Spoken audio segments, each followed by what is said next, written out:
Баршаңызға сәлем, каналыма қош келдіңіздер. Бүгінгі бейнеде өте дәмді әрі тез салаттың жасалу жолымен бөлісемін. Алдымен 40 қабатты тазалап, жуып аламыз, содан кейін тураймыз. Менден 40 қабат үлкен болғандықтан ортасынан бөлемін де тек жартысын ғана қосамын.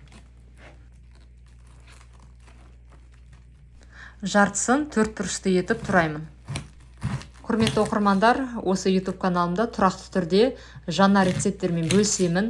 Тамақтардың, салаттардың, тәттілердің түрлі рецепттері бар. Сондықтан осы бейне төменгі жағындағы подписаться батырмасын басып, каналыма тіркелуді ұмытпаңыздар.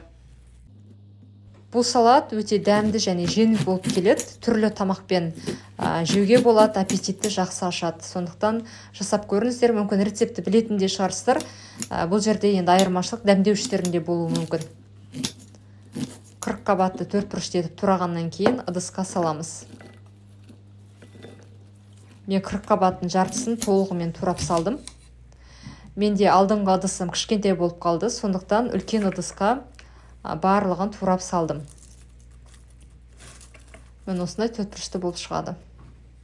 Содан кейін осы 40 қабаттың үстіне сәбізді үкіштен өткіземіз. Менде осындай корей сәбізіне арналған үкіш. Егер сіздерде басқа үкіш болса, сол үкішпен турасаңыздар болады.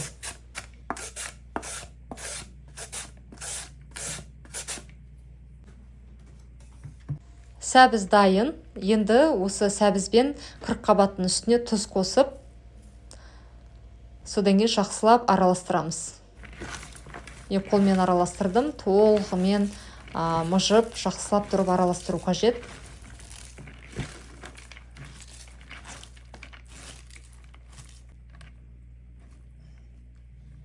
Жақсылап араластырдым. Енді осы салатты 30 минутқа шетке алып қоямыз. 30 минуттан кейін суын төгіп тастайсыздар. Міне көрдіңіздер ме? Кішкене азайған салат және суы шыққан. Суын алып тастаймыз.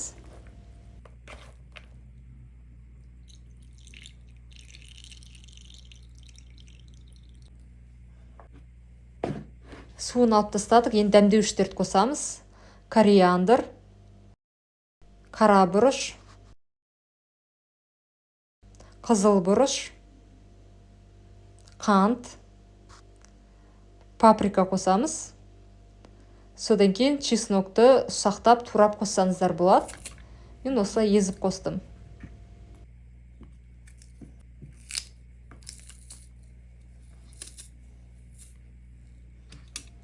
Чеснокты салғаннан кейін қызып тұрған сұйық майды құясыздар. Осы дәмдеуіштің үстіне. Жақсылап араластыру қажет. Қасықпен араластырыңыздар, себебі сұйық май өте ыстық, қолдарыңыз күйіп қалмасын. Салат жақсылап араластырғаннан кейін бір кішкентай қасық 70%-лық уксус қосамыз. Мен кішкентай қасық толтырмай қостым, дәмін шығару үшін. Жақсылап араластырамын. Өз қалауларыңыз бойынша көкшіп қоссаңыздар болады, мен укроп қостым. Тағы да салатты жақсылап араластырамыз. Салаттың иісі де дәмі де ерекше болып шығады. Міндетті түрде жасап көріңіздер. Егер осы салатты дайындасаңыздар, осы бейненің төменгі жағында комментарий бөлімінде бөлісуді ұмытпаңыздар. Және де салат ұнаса лайк басып, басқа достарыңызбен бөліссеңіздер болады. Өте дәмді.